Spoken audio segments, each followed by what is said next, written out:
What's happening, everybody? Back here in Accra, Ghana, Morris. Now, we talked about this in our last conversation, man. You got them started the last time. I tell you, folks are all excited, and when they started learning about how, what was the French used to say, y'all were thieves. Yes. And then we say they are not civilized. It's uncivilized. So that's how you. Uncivilized. And you know, that's a lot of the cultures are divided based upon, you know, French and British influence colonies and all of that have been influenced by way of those types of divisions. I mean, you even see it in the Caribbean. So last time we talked, folks, we were talking about the DNA. Yeah, the DNA. And we had Paul did his DNA, and of course, people trying to tell a man he wasn't who he was. Who he was. Where is he coming from? Like, he knows where he's from. Yeah. Is it from the east or the west? Oh man, it's crazy because they'll say, well, you can't determine ethnicity based upon the DNA test because the U.S. Supreme Court said nothing. Now, first of all, these people are trusting the U.S. Supreme Court. That's why I was like, what? Are you serious? How can you trust that? I mean, how can you trust that particular entity? You know, considering how corrupt it is. You know. Yeah. So anyway, so I actually had someone from Ethiopia do it, and the results came back in. We're going to share those results in an upcoming video. But just to say that those the results came back consistent. That she is 94% Ethiopian, Eritrea from that area, 4% Somali. So that's all right there in that same region. Yeah, right in that same region. The same region. That's where she was born. Yeah. That's where, you know. 94% Somalia. 94% Ethiopian, Eritrea. So that's basically the same ethnicity. You know, the borders have been created by colonization, but. And then Somalia, same thing. That same East African region, and that's consistent with what she knows, who she is. And but now she had 2% Khoisan and a couple of other ethnic groups from South Africa, which was interesting. And so we'll talk about that in that when we share that information. But Paul came back consistent with who he is, but again, people. This is the gaslighting part, where people try to tell you you are not who you are. You know that you know who you are. You know who you are. You know where you came from. You know your history. You know your genealogy, and still somebody's going to come back and try to say you are not who you are, and somehow you are mistaken, and you don't know what you're talking about. And somehow we're supposed to trust them over what we know about ourselves. Somehow they're authorities because they read some books from some people who, you know. So anyway, I bring all of that in to say, with this, what we're going to do with you, because we talked about it. Yeah. We have AncestryDNA. Okay, I'm not paid by Ancestry. I'm not endorsing Ancestry. I just know that it was very accurate when I did it. When it came to me. Good.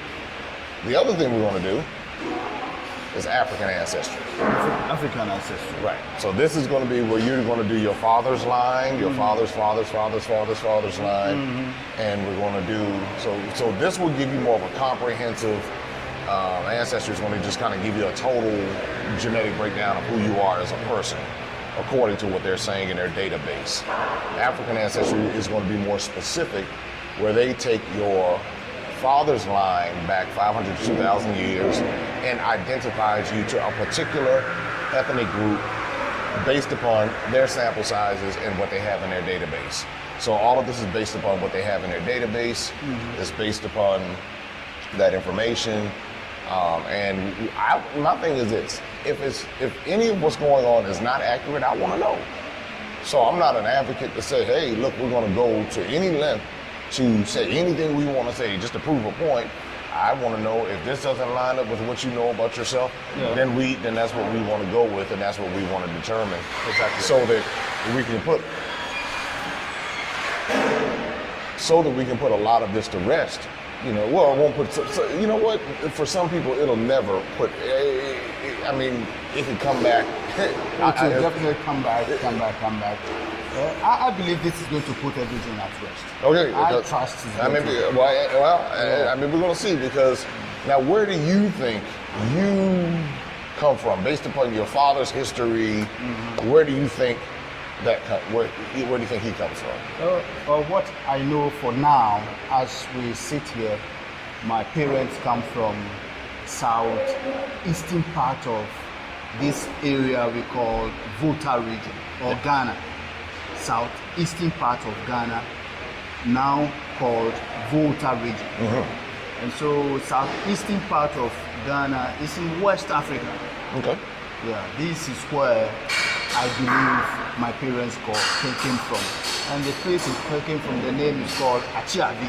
That's the name of your ethnic group? Achiavi. Achiavi. Okay. Achiavi. And so when you mention Achiavi, you know, Achiavi is Thank you. part of the Anglans Okay. now. Thank you. But within myself, I feel and I associate myself with the northness of this country. Okay. Like when I see their features, the way they dress, things they do, spiritually and physically, I can tell that my DNA, when we do it, may be coming from Mali Okay. or Sudan. Okay. Okay. Yeah. So it could be from any. Now, what if it comes from Cameroon? Would you be surprised? Because that region, I mean, I guess it's not far from here, but Yeah, when it comes from Cameroon, I would not be surprised because Cameroon is in West Africa. okay. And before my ancestors will come to live at where we call today Achiavi, they migrated from, Benin Okay. in a town called Moche. They migrated from this place. But I've not researched to know where they came from before settling in Moche in Benin. Got it. So Yeah, they that's could have it. migrated from Cameroon. They could have migrated. Yeah. Okay. Good. So I will not be surprised. I can see some if- Sudanese happening there, though. I can see some. I can see some Sudan in there a little bit. And and that's the wonderful part about this, because it begins to tell a story that we might not even know ourselves. There are things that we know back maybe 2 or 3 generations, Two or but three what generations, do we how far back do we really know?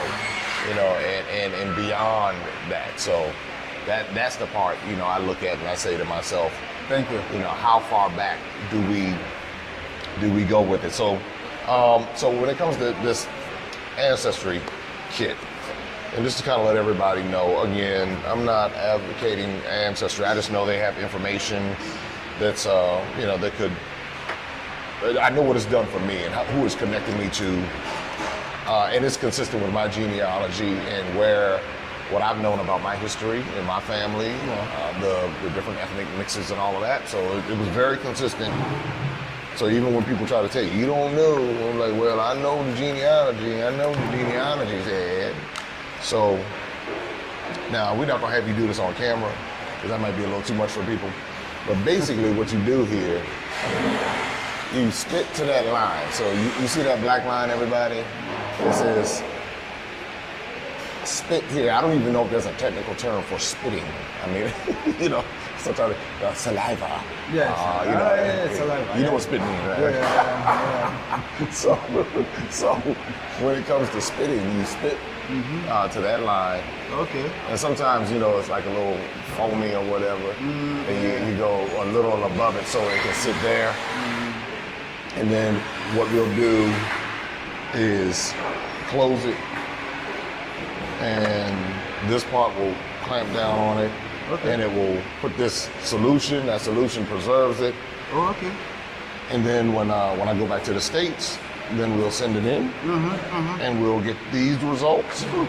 And there's someone who actually sponsored this kit from African Ancestry, and they were saying, well, we were trying to do it in another country, but I had this kit, and I wanted to bring this kit in so that you could have the opportunity to do it And with African Ancestry, what it does,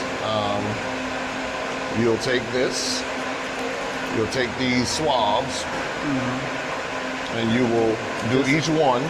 Just like the... Right, 20 times. 20 times. 20 times, 20 times.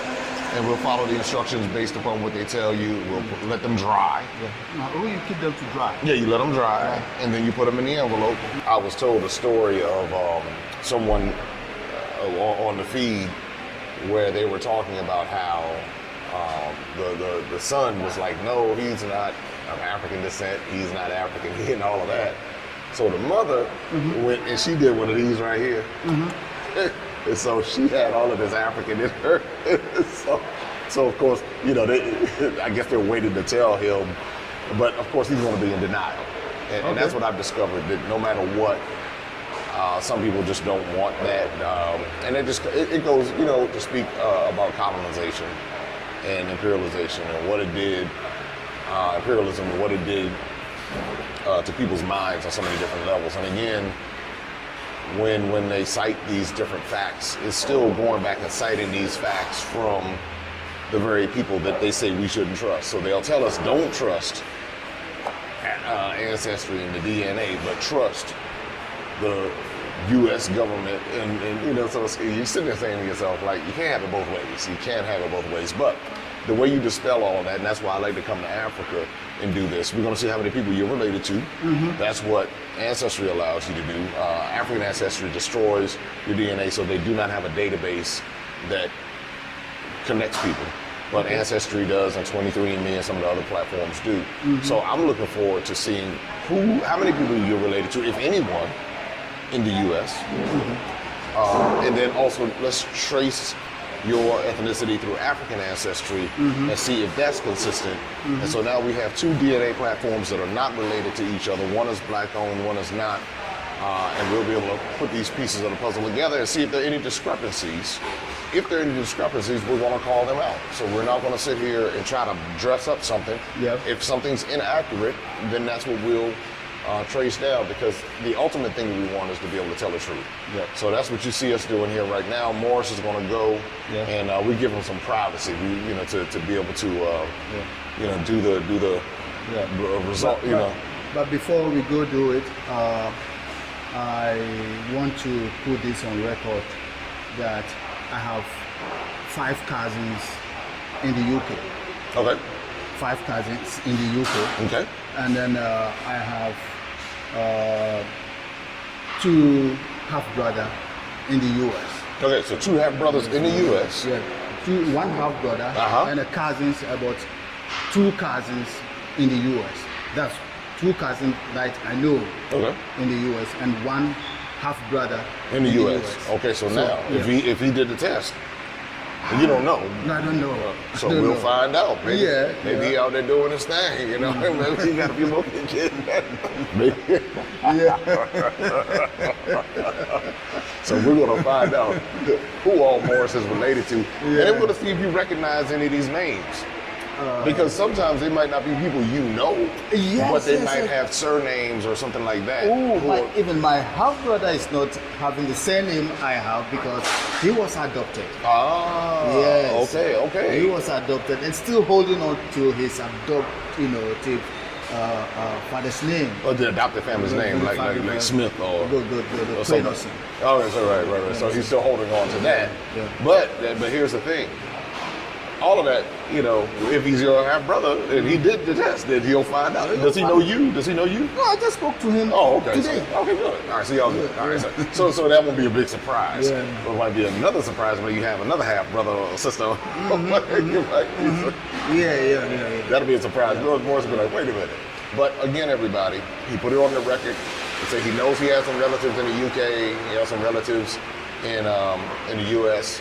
So we're going to find out if there's some people that you don't know, and maybe they're closely related. You know, we'll see. We'll see how it all pans out. But stick around for the results, and I think you'll be in for a nice treat as we continue to bridge the gap between Africa and the African diaspora. We have these conversations because a lot of people aren't. A lot of people are not willing to come over to Africa, bring these kids, sit down and have a discussion because for whatever reason, so it's easy to dispel some of this stuff just by the connections and understanding that, some things are actually the way that we're told they are. Some things aren't, but some things are. So we'll keep you up to date on the test, and we'll give you some privacy so we can get this sample. Sure. Stick around with more on the way from Ghana, Accra, Ghana. Right, so we're here. Here's his sample right here. This is your sample. Sure. All right. I did it myself. Okay. All right. This is his sample. We're going to send this into Ancestry so that the results, we're going to put it in the collection bag. We're going to seal the collection bag. Okay. The collection bag is being sealed. Sealed. It cannot be opened. This is sealed tight. Okay. This is not letting me open it. Yep. Yeah. Okay. It is sealed. Here is the mailing box. And again, we do this just so people can know that there's integrity with what's going on. And put the box in here, close it down. Oh, the box has got a seal too. Right, the box has a seal too, yeah. And then this is sealed when I get to the US. This will be mailed in. So now the next one is African Ancestry. And this is one you might be able to do here. It's not as grotesque. So basically it tells you right here, we're going to register your test, and then, let's see. So do not use mouthwash or toothpaste or anything, and rinse your mouth out with water, and then you can do the test. So no alcohol, none of this is in play, no smoking. So then you come here, it says the 3 packages, you get the 3 packages of swabs. Roll the swabs firmly along the inside of each of your cheeks, approximately 20 times per cheek. So each one, 20 times. 20 times. 20 times. Then it says repeat the process until you've used all 3 swabs. So basically 40, so 20 on each side. 20, 20, 20, 20, 20, 20, 20, 20. So then after that, you put your 3 dry swabs in the smaller envelope, so you let them dry. So there's a smaller envelope. You let them dry before you put them in. And then we'll go and we will put them in this envelope, send it off when I go back to the States, and that's how it goes. So, you know what? You could probably do that on camera. Yeah. Okay, because I'm just thinking that may be a good way to do it. And I can tear it open? Yeah, tear it open, and then we can put it on the napkins so that... just like doing the coffee test. Right. Exactly like that. Right. And so then you do 20 on each side, and then when it's done, just put it on here, put it on there. Right, here it is. It's happening. There it is. And make sure you do 20, because somebody's watching to make sure you didn't do 19. or 22. You know how folks are. So, all right, so this is what's happening. So he's now doing African Ancestry, and the biggest difference between African Ancestry and Ancestry, African Ancestry destroys your DNA once the sample has been collected. Yep. And then you put that there to dry, and you can do the next one. So, but this is going to be his father's line, the patriclan line. We're going to find out where his father's paternal line originated, going back 500 to 2,000 years. And that way we can see if he's really from Africa, or, you know, these days they're going to have you ending up saying you're from Switzerland by the time they're done. You know you're not African, right? You know you're really from Switzerland. Well, you know somebody's going to say, but you know with the migrations, they came from Switzerland. Yeah. So be sure to get in the cheek, get that cheek. Yeah. Yeah, okay. Good, all right. There we go, there you go. All right, so that one's drying. One more to go. Yeah. You know what I'm saying? Now, you know you're really from the Sentinel Island off the coast of Sri Lanka, you know. Or maybe Cape Verde. Yeah, maybe okay. Well, you never know. You might keep ready. That might be possible. Right? But that's, you know. But the migrations are very interesting because, you know, people come from a lot of different places, so migrations could definitely happen. And so as a result of that, you know, it is very plausible that people can come from anywhere. And so with that, you know, you just don't know. So that's, we're gonna let these dry. And I think this is cool because, you know, it's something different to do. We're doing something different here. We're having a different kind of conversation. Be sure to share this. Like, subscribe, share, all that good stuff. Man, you going and you brushing your teeth with it now. You gonna find out, you gonna get some. Yeah. All right, so now, good. So now we see here it's drying on the table. Yeah. I'll see if I can get a shot so everybody can see where it's drying. There it is. It's drying on the napkins. Yeah. So we're gonna do that. And again, we're here at Jerk Soul,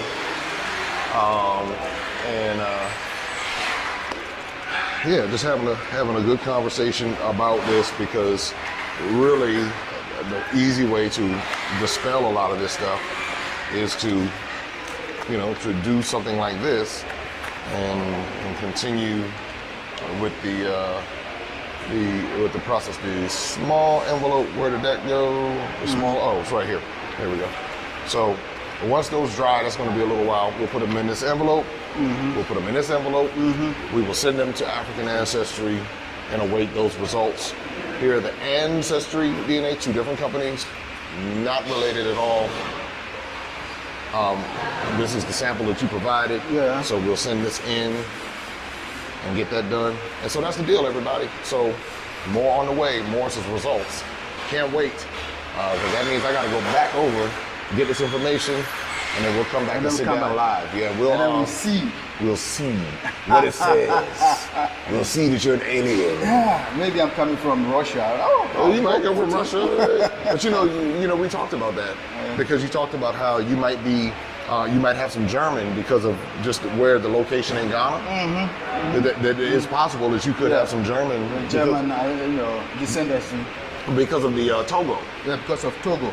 And a lot of people don't realize that the area we now know as Togo used to be occupied by Germans, and these borders again are artificial. So if somebody's arguing over a country, you gotta understand these countries didn't exist. The countries didn't exist until the late 1950s, and the borders didn't exist until 1885. So prior to that, there were no borders. There were no borders. Yeah. Right, the way that we know them. So we're putting all of these pieces of the puzzle together just to see what comes back. Exactly. It may be something completely different. We don't know.